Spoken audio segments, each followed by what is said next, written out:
¿Cómo un mal estudiante hizo 23 billones con una aspiradora después de 5.126 intentos? James Dyson, historia de éxito. Una sola frase podría resumir la historia de James Dyson. El camino al éxito está pavimentado de fracasos. James Dyson es el responsable de crear la compañía británica de electrodomésticos más conocida por sus innovadoras aspiradoras. Aunque hace de todo, desde purificadores de aire, secadores de cabello, secadores de manos y calentadores a los asombrosos ventiladores sin aspas.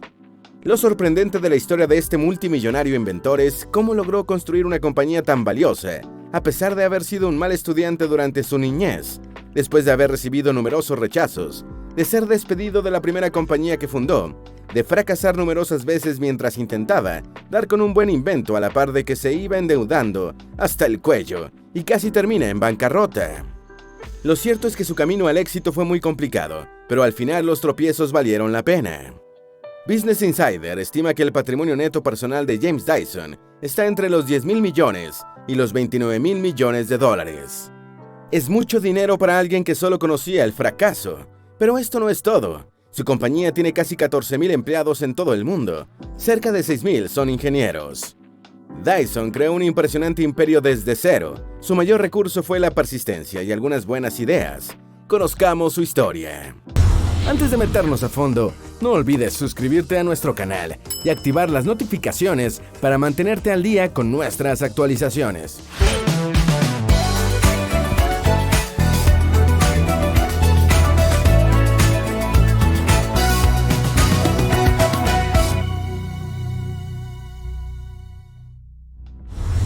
La difícil infancia de James Dyson.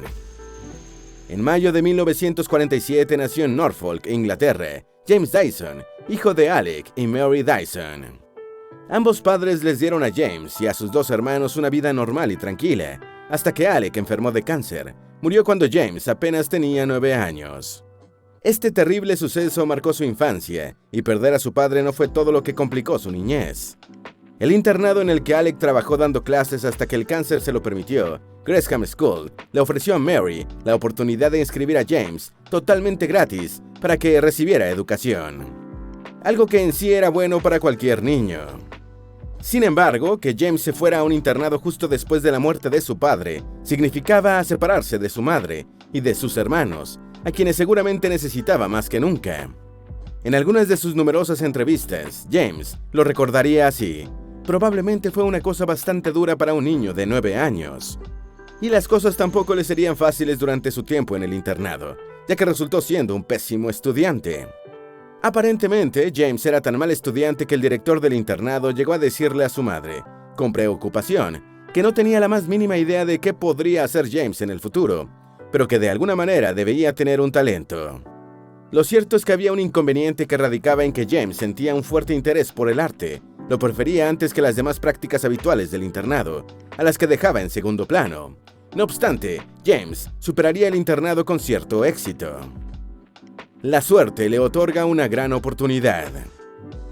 En 1965 se inscribió en la Escuela de Arte Byam Shaw, en Londres. El problema en este punto es que James no tenía idea de qué buscaría para su vida al culminar los estudios, y vivir del arte era cosa de pocos afortunados. Al terminar su paso de un año en la Escuela de Arte, el director le preguntó qué pensaba hacer. Pero en ese momento, James no tenía una respuesta, y el director le sugirió que probara suerte con el diseño de interiores. La sugerencia trajo de inmediato la curiosidad de James. Entonces no lo pensó mucho y se matriculó en el Royal College of Art para estudiar y prepararse en dicho campo. Un hecho curioso es que el Royal College of Art era una escuela exclusiva para posgrados. Sin embargo, estaba realizando un experimento en el que cada semestre dejaba entrar a 3 estudiantes que no tenían una carrera previa en el área de las artes. Y claro, James Dyson fue uno de los elegidos. ¿Suerte o destino? ¿Quién sabe? El joven empezó sus estudios en 1966, en un programa de diseño de muebles, un programa que por cierto se había adjuntado al diseño de interiores y diseño industrial, justo en ese año para crear una clase interdisciplinaria de 3 departamentos. Eso hizo que James desarrollara un particular interés en el diseño de interiores, más específicamente en el diseño de habitaciones. Aunque no se limitó, también exploró el campo de la escultura, el cine y el diseño industrial, pero lo que realmente lo engancharía para siempre sería la ingeniería. El amor por la ingeniería y sus inicios. El reconocido ingeniero estructural Anthony Hunt impartía una clase sobre ingeniería y sus experiencias una vez por semana. A James lo enganchó desde el primer día porque Anthony, además de ser ingeniero estructural, también era diseñador. Esto le permitía dar clases de una manera dinámica, sencilla y atractiva, ya que podía explicar al mismo tiempo cómo funcionaban las estructuras y sus distintos diseños.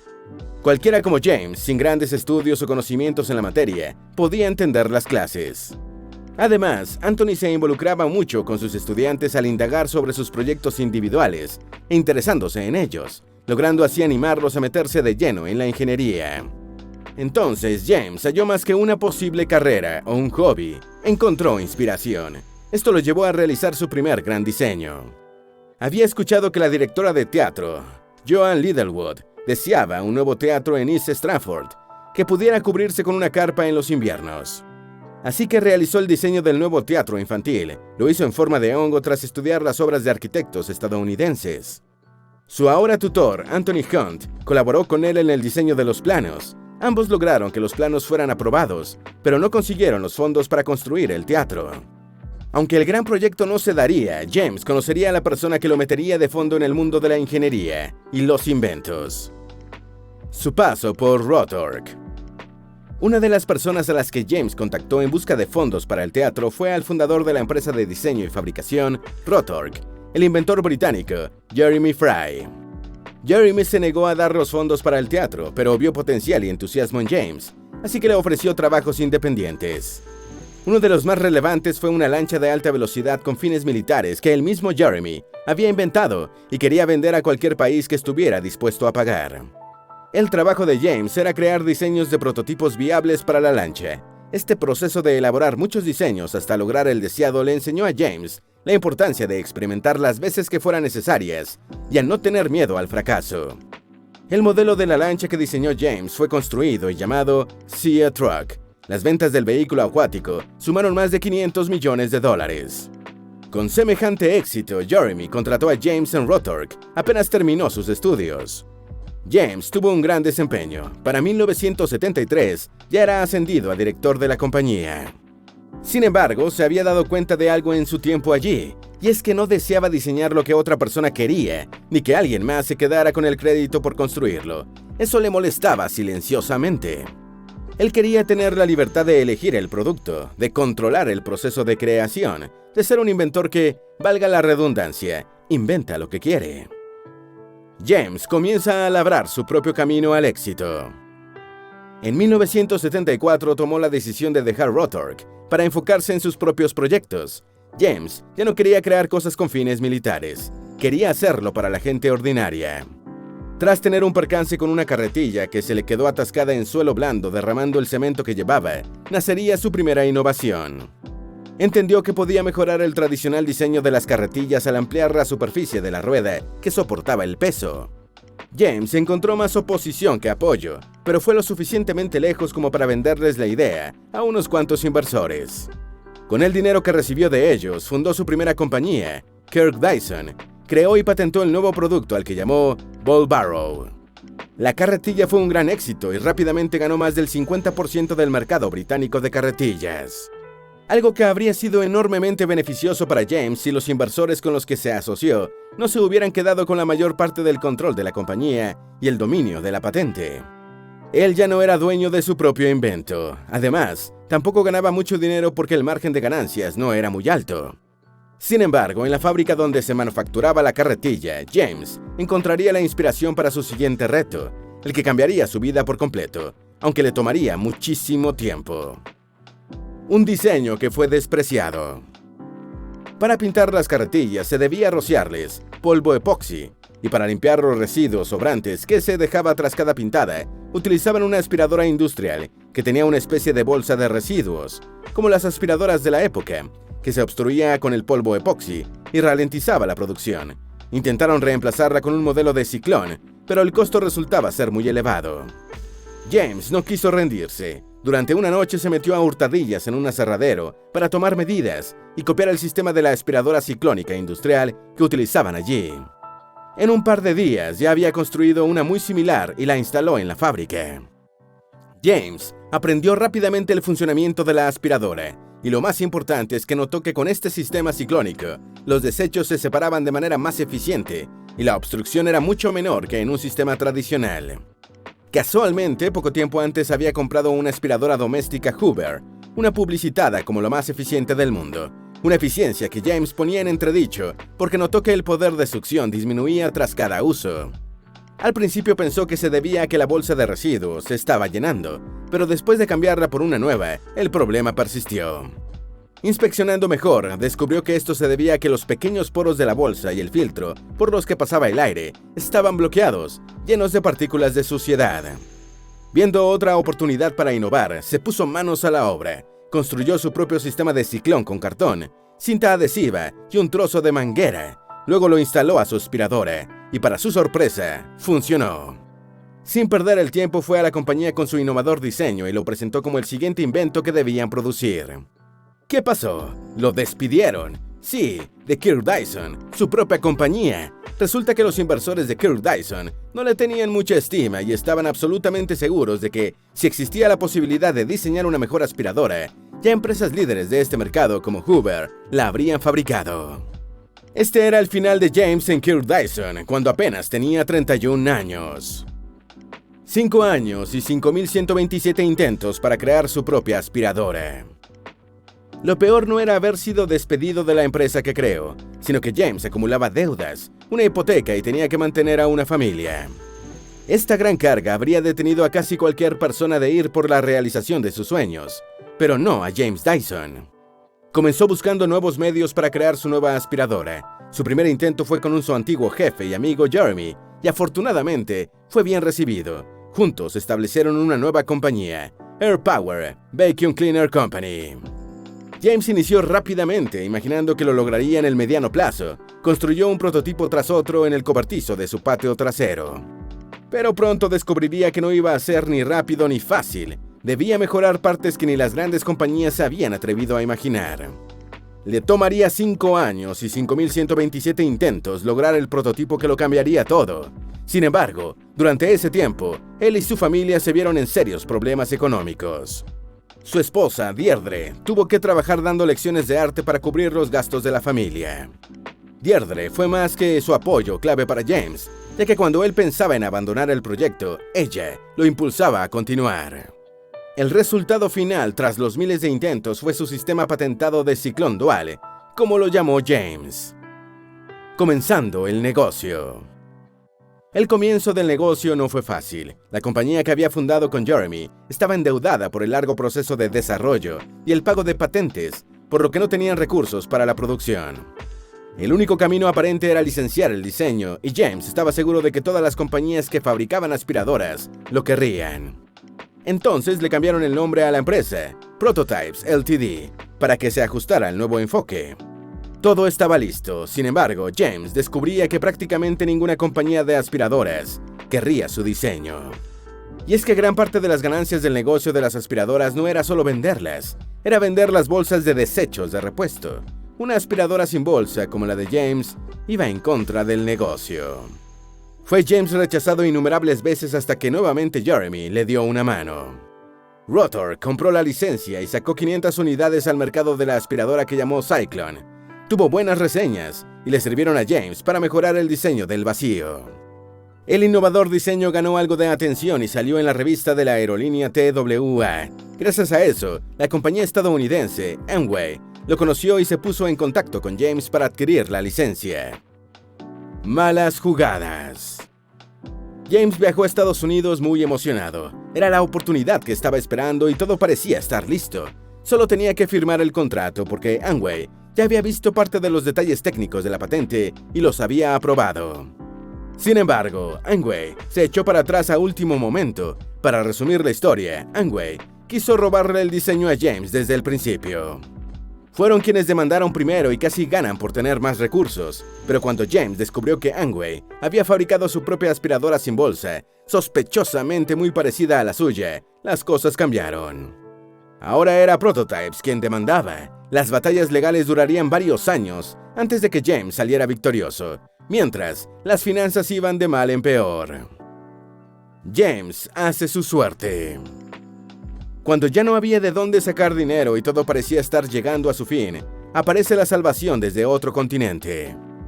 James había promocionado su diseño a través de ventas por catálogo en Japón y ahora recibía la oferta de una pequeña compañía de licencias del país nipón. James licenció su diseño y esta compañía japonesa lo utilizó en su aspiradora G-Force, la cual vendían en $2,000, convirtiéndola en un símbolo de estatus, e incluso ganó en la Feria Internacional de Diseño de 1991 en Japón.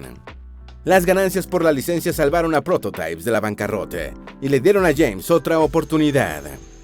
Lo primero que hizo fue comprarle a Jeremy su parte de la compañía para así poder tomar las decisiones y hacer lo que creía correcto, fabricar y vender aspiradoras a precios asequibles. Tras tocar muchas puertas para conseguir algo de financiamiento, logró obtener una hipoteca por el equivalente a 1.250.000 euros y en 1991 estableció Dyson Limited. Su nuevo invento se convierte en el rey de las aspiradoras. Con el dinero volvió a lo que amaba, el diseño. Así nació la primera aspiradora Dyson, la DC-01. Ahora solo tenía que venderla, lo que tampoco sería fácil. En todos lados se enfrentaba al rechazo. Nadie quería ir en contra del tradicional negocio de las aspiradoras. Mas James no se rindió y tras muchos intentos, logró reunirse con un gerente de Great Universal Stores, el mayor catálogo de pedidos por correo de Reino Unido en esa época. Aceptaron reunirse con él más por curiosidad de conocer al pequeño hombrecito que quería vender una aspiradora sin bolsa, que por interés en hacer negocios con él, pero contra todo pronóstico, la persistencia de James logró convencerlos. Ahora James tenía una gran plataforma para distribuir su producto. Sin embargo, las demás compañías que vendían aspiradoras con bolsas desechables comenzaron a hacer campañas sucias para sabotearlo. Algunas, para desanimar la compra, le recordaban al público que el creador de la DC-01 antes diseñaba carretillas. Otras aseguraban que las aspiradoras Dyson no durarían ni 6 meses. Y en 6 meses se demostró que ellos estaban equivocados y que Dyson sería el nuevo rey del mercado. En ese corto periodo, la DC-01 ya se había apoderado del 50% del mercado británico. En un año era la más vendida. En 2 años, Dyson había generado ingresos por $100 millones. En 4 años, vendía más aspiradoras que las que pudieran vender juntas Electrolux y Hoover, sus 2 mayores competidores. Hoover quiso cambiar las cosas y lanzó la aspiradora de vacío, la Triple Vortex, pero fue muy evidente para James que era una copia de su diseño, así que demandó por infracción de patente y ganó, neutralizando a Hoover. Así quedaba claro que Dyson sería el líder indiscutible del mercado de las aspiradoras en Reino Unido y buena parte de Europa. Expansión. Dyson se retiró como CEO de su compañía en el año 2001 y le dejó el trabajo a Martin McCourt. James quería volver a lo que amaba, el diseño. Con Martin al frente de los negocios, la compañía inició una expansión más agresiva, desembarcando en Estados Unidos y apoderándose del mercado principalmente con las aspiradoras y otros electrodomésticos. Vendieron más de 7 veces de lo que se habían proyectado. También abrieron otra fábrica en Malasia para reducir los costos de manufactura. Para el 2010, Dyson tenía el 23% del mercado norteamericano. Ese año vendió más de 890.000 unidades, por lo que obtuvo $223 millones en ganancias. A partir de este punto, la reputación de Dyson solo mejoraba. Es reconocido como un fabricante de electrodomésticos de calidad y alta gama. Las personas están dispuestas a pagar un poco más porque saben que compran calidad e innovación. La lista de productos de Dyson es grande: aspiradoras, ventiladores sin aspas, purificadores de aire, secadores de cabello hipersónicos, rizadores, lámparas y muchos otros. Estos productos se venden en 65 países y han generado cerca de $3.000 millones al año. Pero James, quien sigue siendo el dueño del 100% de la compañía, no se detiene. Constantemente invierte en nuevas instalaciones y contrata ingenieros recién graduados para que trabajen para él. Quiere innovar creando decenas de nuevos productos y mejoras cada año. Hoy, Sir James Dyson, tras años de perseverar, se da una buena vida. Tiene enormes y valiosas propiedades en varios países, según Business Insider. La carrera de James Dyson es un claro ejemplo de lo que se puede lograr con determinación y no tenerle miedo al fracaso ni a los errores. Pasó de no tener nada a tenerlo todo, gracias a su convicción de querer inventar y nunca rendirse. Si buscas más información de cómo empezar a emprender, te apasionan los negocios y las estrategias digitales, si sientes que esto es para ti, pero no sabes qué es lo primero que debes hacer, porque sabemos lo importante que es para ti, tenemos una clase totalmente gratuita de cómo empezar a emprender. La clase gratuita está disponible en creaetransforma.com/clase. El enlace está en el primer comentario o en las tarjetas al final de este video. ¿Tienes alguna duda o sugerencia? Haz tu aporte escribiendo en los comentarios y así entre todos nos ayudamos. Esperamos que este video te haya sido útil. Si tienes algo que agregar, por favor, compártelo con nosotros en la sección de comentarios. Dale me gusta a este video y envíale el enlace a tus familiares y a tus mejores amigos para que también conozcan cómo un mal estudiante hizo $23,000 millones con una aspiradora después de 5,126 intentos. James Dyson, una historia de éxito. Si eres nuevo en nuestro canal, no olvides suscribirte. Recuerda, la vida siempre es mejor creando y dando valor al mundo.